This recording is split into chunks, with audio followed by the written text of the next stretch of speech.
Assalamualaikum warahmatullahi wabarakatuh. Perkenalkan, nama saya Mahesa Dirlambang dengan NIM 251110243344 dari program studi S1 Psikologi kelas L1. Di sini saya akan menjelaskan dan membahas rangkuman dari ketiga buku Ragam Bahasa Indonesia yang sudah saya baca dan juga file PDF yang sudah diberikan kemarin. Baik, langsung saja lanjut ke pembahasannya. Jadi, apa sih ragam bahasa itu? Ragam bahasa merupakan variasi penggunaan bahasa yang muncul karena perbedaan situasi komunikasi, media yang digunakan, serta latar belakang penuturnya. Dalam kehidupan sehari-hari, bahasa tidak digunakan dalam satu bentuk yang sama, tetapi menyesuaikan dengan kondisi dan tujuan komunikasi. Misalnya, bahasa yang digunakan dalam kegiatan akademik tentu berbeda dengan bahasa yang digunakan dalam percakapan santai.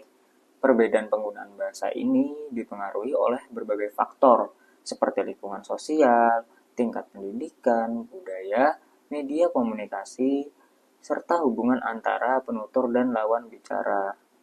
Oleh karena itu, bahasa dapat berubah sesuai dengan konteks komunikasi yang sedang berlangsung.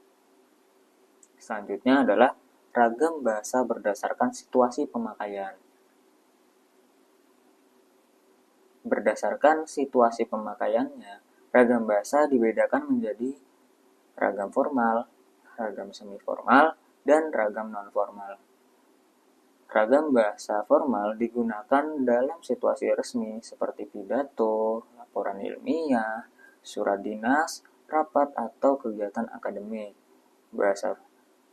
Ragam bahasa formal menggunakan kosakata baku, struktur kalimat lengkap, serta mengikuti kaidah bahasa Indonesia yang benar. Selain itu, ragam ini juga menghindari penggunaan bahasa gaul atau ungkapan yang terlalu santai agar komunikasi berlangsung secara jelas dan profesional.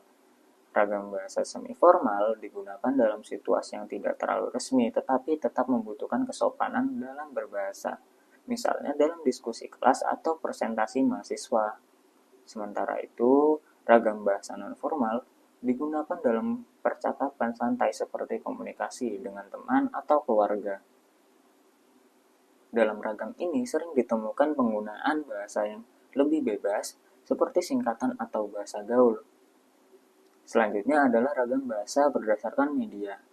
Ragam bahasa juga dapat dibedakan berdasarkan media komunikasi, yaitu ragam bahasa lisan dan ragam bahasa tulis. Ragam bahasa lisan merupakan bahasa yang disampaikan secara langsung melalui ucapan.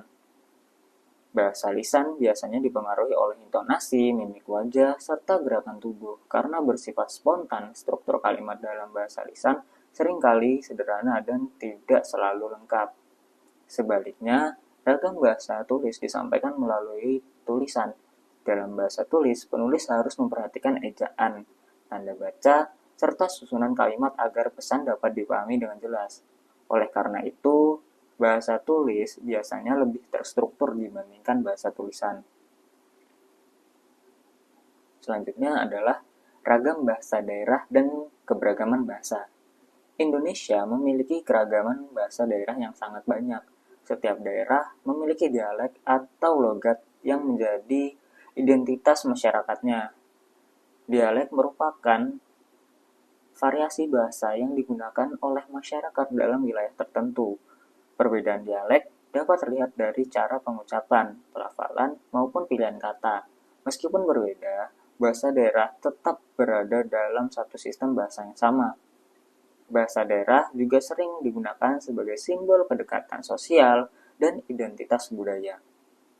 Bahasa baku sendiri berkembang dari salah satu dialek yang kemudian disepakati sebagai standar untuk kebutuhan komunikasi yang lebih luas. Selanjutnya adalah ragam bahasa ilmiah. Ragam bahasa ilmiah digunakan untuk menyampaikan hasil penelitian atau kajian secara sistematis dan objektif. Bahasa ini biasanya digunakan dalam kegiatan akademik seperti penelitian, seminar, diskusi ilmiah, dan publikasi ilmiah. penggunaan bahasa ilmiah harus memperhatikan pemilihan kata yang tepat, struktur kalimat yang jelas, serta penggunaan ejaan dan tanda baca yang sesuai. Ciri utama bahasa ilmiah adalah jelas, tepat, lugas, dan formal. Bahasa ilmiah juga cenderung menggunakan kalimat pasif dan menghindari penggunaan kata ganti orang pertama seperti saya atau kami. Hal ini bertujuan agar fokus pembahasan berada pada gagasan atau hasil penelitian. Selain itu, bahasa ilmiah bersifat ringkas, padat, dan konsisten. Penggunaan istilah teknis juga sering digunakan untuk menjelaskan konsep secara lebih spesifik, misalnya istilah debitur, kreditur, atau suku bunga dalam bidang ekonomi. Selanjutnya adalah bahasa Indonesia yang baik dan benar. Dalam penggunaan bahasa Indonesia dikenal istilah bahasa Indonesia yang baik dan benar. Bahasa yang benar berarti penggunaan bahasa sesuai dengan kaidah, tata bahasa, ejaan, kosakata, dan struktur kalimat yang berlaku. Sementara itu, bahasa yang baik berarti penggunaan bahasa yang sesuai dengan situasi, tujuan komunikasi, serta lawan bicara. Oleh karena itu, bahasa nonformal tetap dapat dianggap baik apabila digunakan dalam situasi yang tepat. Penggunaan bahasa Indonesia yang baik dan benar menunjukkan sikap disiplin dalam berbahasa sekaligus menjaga fungsi bahasa Indonesia sebagai alat pemersatu bangsa. Selanjutnya adalah faktor yang memengaruhi ragam bahasa, yaitu dipengaruhi oleh beberapa faktor, antara lain faktor sosial seperti status sosial, tingkat pendidikan, dan pekerjaan.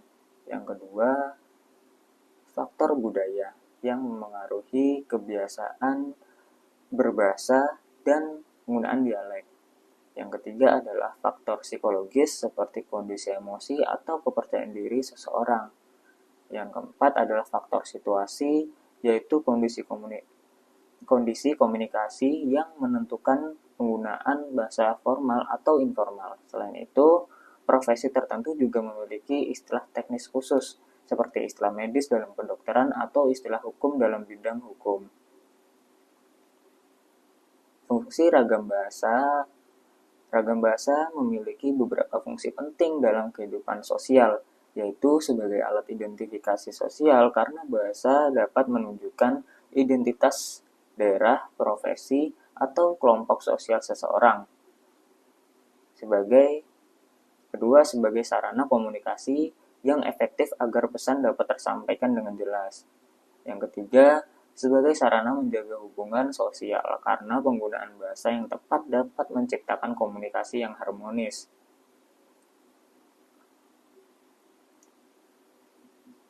Kesimpulan dari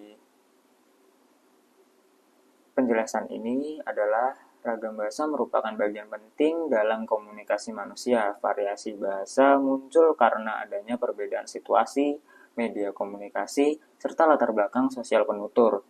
Dengan memahami berbagai jenis ragam bahasa, seperti ragam formal, non-formal, lisan, tulis, dan ilmiah, seseorang dapat menyesuaikan penggunaan bahasa sesuai dengan konteks komunikasi.